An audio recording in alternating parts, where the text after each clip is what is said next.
Greetings, this is Kotobukijake, and today is gorgeous.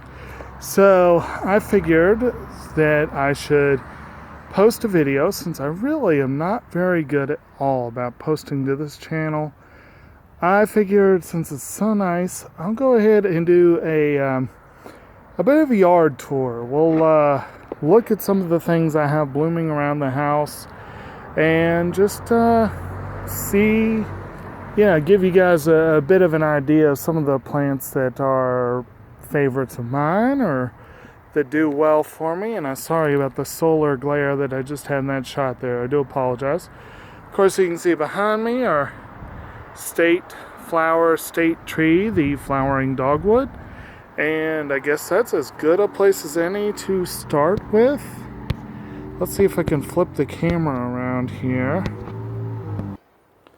Okay, well, still not expert on trying to change the way the camera faces while I'm filming, so we'll simply show it to you instead.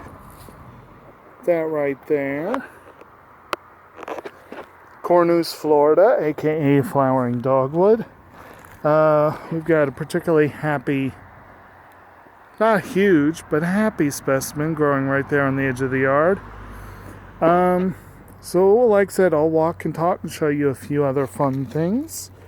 One that grows quite regularly in this yard, which is very acidic, as you can tell from all the moss. Lots of moss. Two of them, actually. They're two of my favorite native ground covers. One is sporadically available in the trade and one not so much.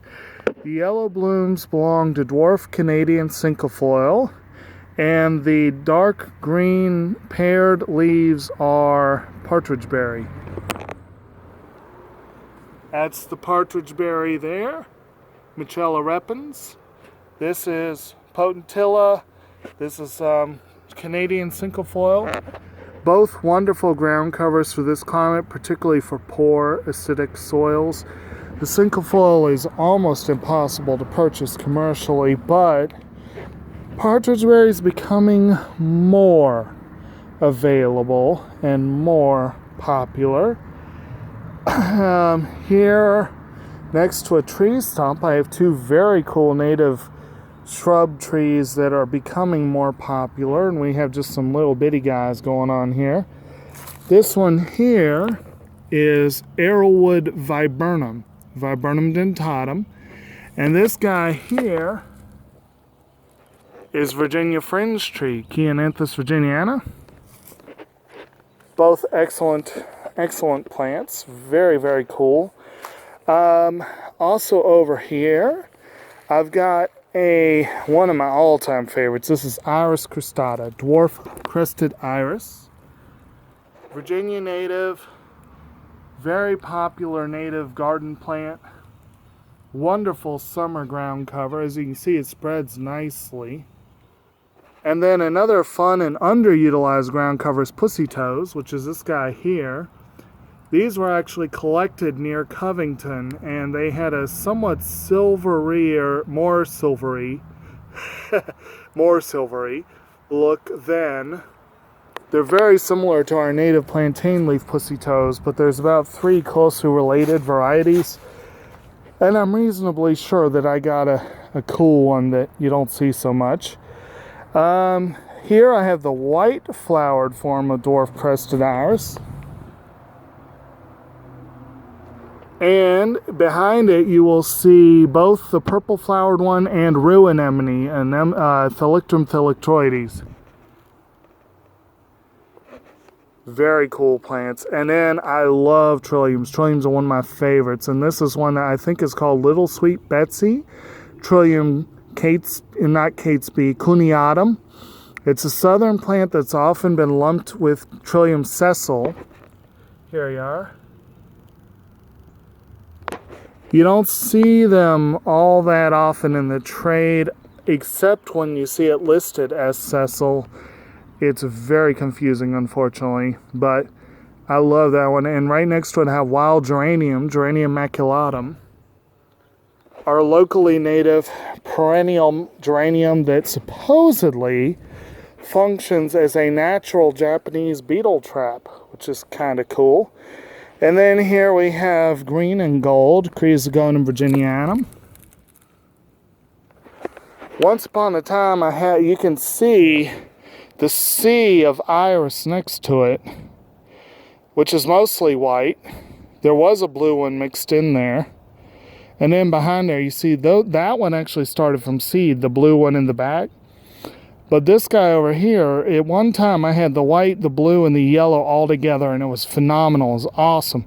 The yellow started dying back because they don't like super acid soil. But as you can see, they can hold their own, even in this conditions.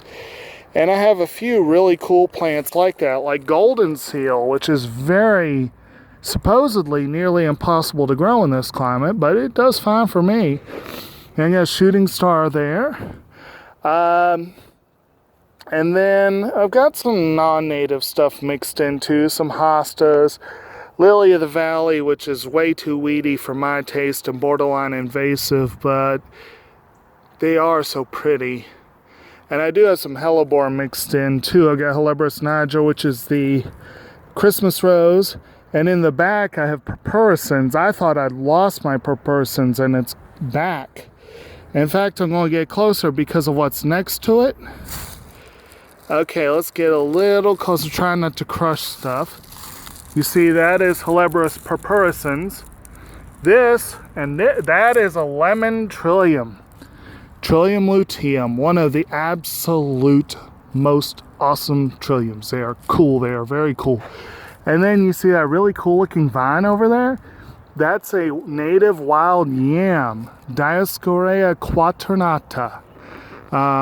Which is a very unusual variety. I have some wild bush clovers here, right there. Very cool, low-growing, creeping variety. Unfortunately, I also have a crap ton of white clover. That stuff is way too invasive. And so is vinca. You may have seen vinca minor in these pictures. I'm trying to eliminate it slowly but surely. This is a really awesome southern native that I haven't gotten around to planting yet. Aesculus pavia. It's called red buckeye. They have these vermilion colored flowers. They're favorites of hummingbirds, but hummingbirds arrive so late here. This plant's native range is North Carolina south. The hummingbirds come too late. So there's usually some overlap, but not as much as would be best. There's another fringe tree. Fothergilla gardeniae. Fothergilla are well known in the trade, mostly the variety Mount Airy, which is believed to be a hybrid between gardeniae and major. Gardeniae is known as the swamp witch-alder. It's the more southern and eastern one. This is an elderberry, Sambucus canadensis. I have another one planted in the yard. And this is a native viburnum called black haw viburnum, Viburnum prunifolium. This is cutleaf coneflower. I found one on the banks of the Chattahoochee at Christmas, and I plan to get one planted very soon. One that I am a big fan of is trout lily. And these guys are well past their prime, but you can see where their name comes from. Gorgeous yellow-flowered stoloniferous bulb that's very, very cool. And then behind it, wild oats, one of our most invasive native garden plants. But I love them, and I don't care how invasive they are. They are locally native. They are useful plants. I let them do their thing mostly. And speaking of native invasives, I love Spring Beauty. In fact, if I recall correctly, this is still my, what am I trying to say? My avatar picture, if you will, is Spring Beauty. See the really pretty pink veined flowers there? And I'm going to show you some more, but you can see they come up like nobody's business. Picked this guy up last year. This is a native pink. It's called Carolina pink, and as you can see, it's days from blooming. I'm just a bit ahead of the curve there. And I am a huge orchid nut, and one of my favorite non-natives that I grow is Platylla striata, which is this guy right here. They have beautiful fuchsia colored flowers. They look like crap right now because late frost, well, they're not very frost tolerant. And we have had some late frost this year. Hopefully we're done with them. But as you can see, they have very pretty pleated foliage. They are early bloomers. Looks like, knock on wood, I might get a good bloom this year. This is a very aggressively spreading plant. And you may notice this is sold as a shade plant, but, well, this is not a shady location. I guarantee you that. Anyway, I hope you are enjoying this so far. I'll show you a couple more things. One of my favorite garden plants, partly because it's derived from a native species and it's so much more, to my mind, worth having than most non-native weeds, is creeping phlox. It's a wonderful alternative. This is a variety called Emerald Blue, which is kind of nice. I prefer the species, which is nearly hard to find, nearly impossible to find in the trade. I'm also a sucker for black flowers. And this little Black Delight Sorbet Viola, I do not do a lot with annuals and bedding plants, but I love my black violas. I like to plant them with the orange ones. I think that's really fun. And they are so hardy. You can tell it's getting really warm and they're just going to town. And an underrated native plant is the blue toadflax, this cute little guy here. Very small, but very fun.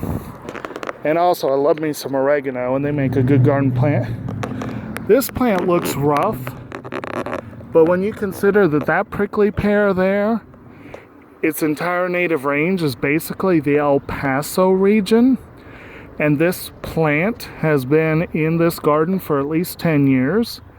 That's some pretty good longevity, I think. It's hanging in there.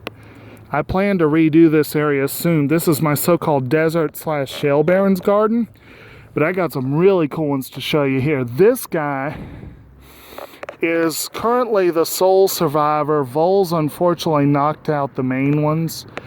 It's a plant called Virginia agave or false aloe or false agave.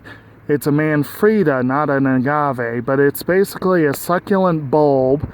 This little leaf cluster can get 2 feet across, and the plant sends up a pinky thick spike 7 feet tall with petalless flowers that smell like cinnamon vanilla at the top. It is phenomenal. It's awesome. And I love this plant. And I actually have an agave here. This is agave pari, which is one of the most cold hardy agave, right next to my Texas sage, Salvia nerepia, Microphylla nerepia. And this is one of my prize plants. You can see I've got a couple of them scattered about. There's a really nice one.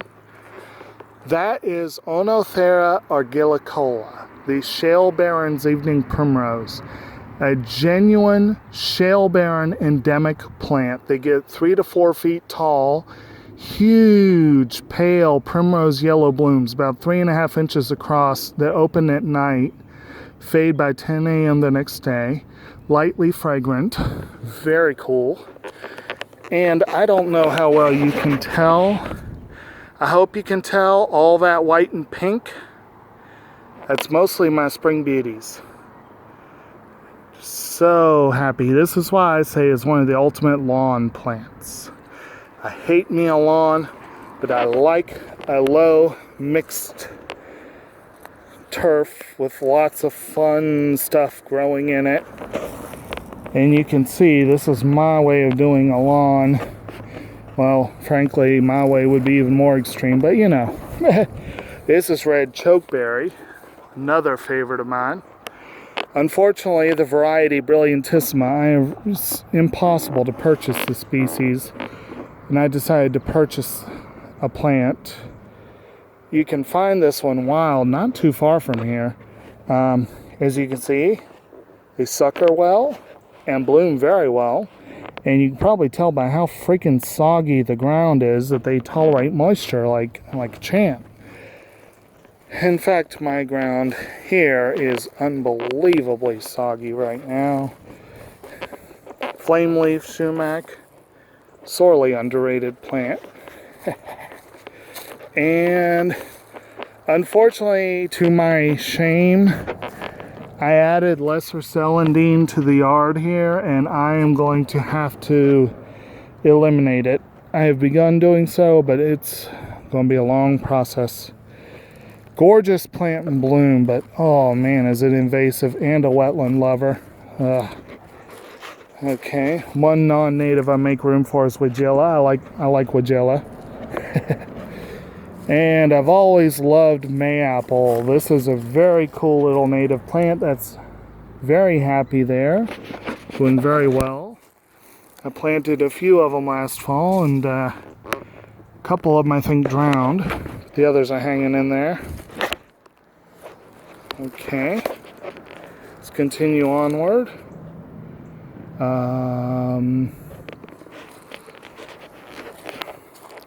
Kidney leaf buttercup has long been a favorite of mine. Not that showy, but it's a cute little native plant. Blue-eyed grass. This is another favorite. Kind of looks like a grass, but it's actually an iris. Very pretty blue flowers. I don't think any of them are in bloom yet, but I will show you if I find one.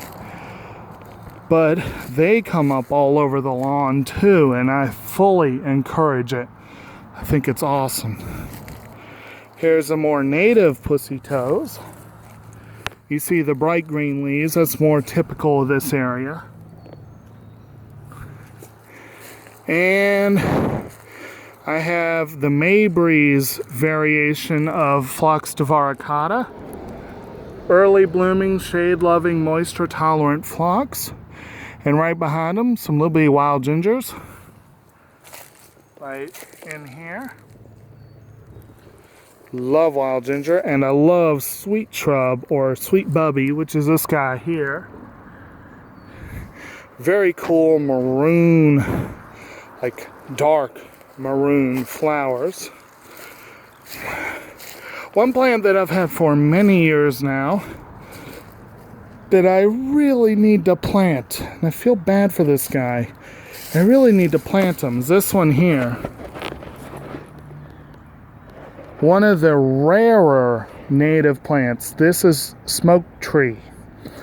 Cotinus obovata. A genuinely rare tree, limited to a few areas in Texas, Alabama, Tennessee, I think a couple other spots. Used to be an upright tree, but it died back, and now it's growing as a stump shrub. Like I said, I really need to plant it. Love this plant. This is one of the two parents of the variety Grace. Cotinus demerilii is the species there. Cotinus kokigria is the European smoke bush, and that's most of the ones you'll find. I'm also a big fan of the native lily of the valley, Convallaria majuscula. Looks a lot like the European one, but gets a lot bigger. Those leaves can get 2 feet tall when it's happy, and I have seen happy colonies in the wild. They look cool. And right behind it, unfortunately, you see a horrible weed. We got this guy. It's called Jungia. There's a really tall one if you can see it. It's a relative of dandelion. There's a recent addition to the Virginia flora, and it is spreading like wildfire. Constant battle to keep them in check. Not like those common blue violet back there, Viola papilionacea, which many people think is a weed, and I love them. I love, look how pretty they are. How can you rather have turf than that? I don't get it. And here we have Iris odysonensis. Very cool dwarf iris from Korea. I picked one up a while ago. It's pretty rare. It's hard to come by. I love it. Very glad I have it. I like me some irises. I never set out to have a huge iris collection, but I actually have a pretty good assortment. weird little plant that sometimes has been placed in the iris family, sometimes in the amaryllis family, but now has got its own family, is yellow stargrass. These guys are a little washed out from some rain we had yesterday. They're usually a bright buttercup yellow. But that's a fun little group, and I'm very happy that they have done well for me. I've got Phlox glaberrima, those smooth phlox here. And these are all right in front of a mountain laurel and a rhododendron. The rhododendron's a hybrid called PJM, one of the few hybrids I like. The mountain laurel, I think, is Sarah. And then over here we have a very nice colony of wild columbine. I don't know if I have any planted columbine at the... No, I do. Columbine has a tendency to do what it will, and it colonizes new areas, and most of mine have come up from seed wherever they felt like right here. And here I have Pennsylvania sedge. They actually look really cool in bloom. They're also known as oak sedge, and this is another one I push heavily as a lawn alternate.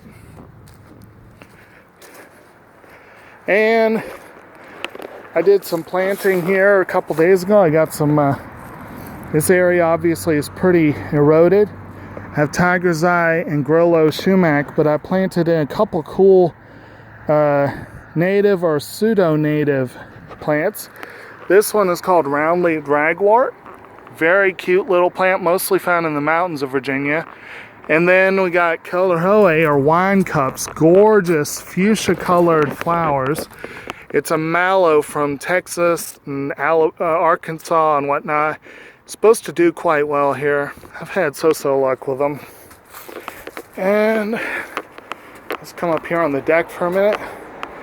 Silky dogwood. This came up from seed. I love this plant. I wish this was easier to get. It is not. It's hard as heck to find this plant in nurseries, and I don't know why. Wonderful plant.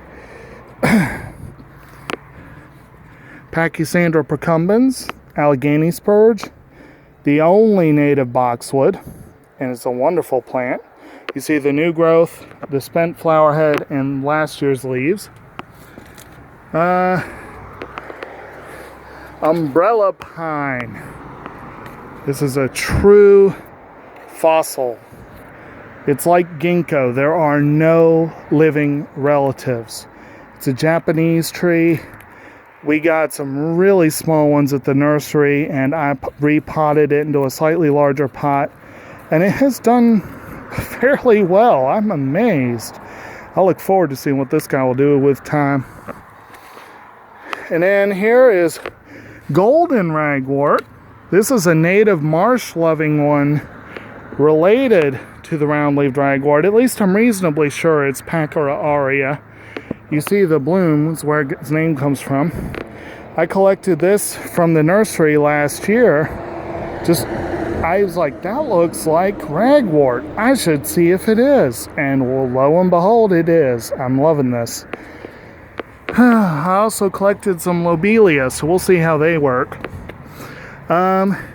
Here's some blue violet once again, along with bird's foot violet. I love that plant. Unfortunately, I have a cultivar. It's called Echo Painter's Palette, but I still love it. It's so pretty. This here is red flag iris, Iris fulva, copper colored bloom. It's one of my favorite irises. And this is the northern blue flag iris, Iris versicolor. You see the picture maybe. Monarda punctata, spotted Bee-Balm. Another one that reseeds like crazy, and generally I grow it more from seed than from plants. Wonderful medicinal Monarda. Very cool. And these guys don't look like much right now, but this is my bog garden with trumpets and fragrant ladies' tresses. Right behind them, cranberries. And that pot that's just full of bloom is my wondrous rue anemone pot. I have tons of rue anemone, but that is just, oh man, that pot is doing so good. And Spirit, our Maine Coon. Spirit is an awesome cat. We love him. But you notice he's indoors. I am not a particularly big fan of letting cats outdoors because they are, after all, one of the world's most invasive species. And this right here is wild bergamot, Monarda fistulosa. I have another one planted, but I have this one in a pot. And this is one of the best ones for making tea. And it has bright, pretty much fuchsia color blooms. And the other one is planted out here. This used to be, this I call my meadow garden, but it is primarily this plant. Short-tooth mountain mint, or Monarda muticum. I'm not Monarda, Penanthemum muticum. That plant is insane. Plant with caution. You see how it looks here, but it's cool. And if you love you some native bees, you want to help your bee populations, mountain mint is one of the best things you can plant. Well, I got golden Alexanders here. That's a cool one. Solar cascade form of Short's goldenrod. Short's goldenrod is a federally endangered plant, but solar cascade is widely available in the trade, and I love it. I wish I could get the species, but I guess you do what you can. And there's a few other, I mean, there's a lot of fun stuff here. This is an iris called Iris tictorum, or roof iris. Right behind it we have Bradbury's Bee-Balm, Monarda bradburyana. And over on this side, see if I can find I can never find them until they're almost blooming size. One of the few plants that actually thrives being surrounded by mountain mint is Indian pink, or Spigelia marylandica. A very cool plant, very awesome plant. Actually really cool bicolor red and yellow flowers. But when it's young, it can be easily confused with the mountain mint. And even I have trouble telling them apart until it gets to a certain size. I don't see it. But it'll be up soon, and it'll be blooming soon after. And then golden Tierra hosta and Japanese painted fern. Couple fun ones. Got a lot of stuff that's just coming up. My wild bergamot is actually right in this area somewhere. I know I saw it just a couple days ago. Oh yeah, there we go, right there. And then this one. This is one of the ones I'm super proud of. Super proud of. This guy here. That is Addison's leather flower. It's an awesome dwarf clematis vine that is only known from 4 counties in the mountains of Virginia. And I purchased one a few years back, and it's hanging in there. Blooms every year. Even though it doesn't like acid soil, it hangs in there. And it's growing right next to a red-flowered woodgella. And for an example of resiliency in Virginia fringe tree, look at this little dude. He got mowed for at least the 3rd time in his lifetime this spring. I don't recommend that, but it happened. We gotta live with it. And on the corner here, we do have one of 2 wild blueberry bushes in the yard. Still got some flowers left. Love blueberry bushes, they're awesome. We don't get many berries at all, but they're awesome nonetheless. I love the foliage in the spring, and I really love it in the fall. And that is the 10-cent tour of the yard. Wow, this turned into a decent length video. Hopefully those of you who have been waiting for some content on this channel will be happy with this little attempt here. I will be doing some additional ones sooner than later, if the weather remains like this. I mean, it's like I said, I had to get out and do something because just, oh man, it's so nice today. So nice. I hope it's nice where you are too.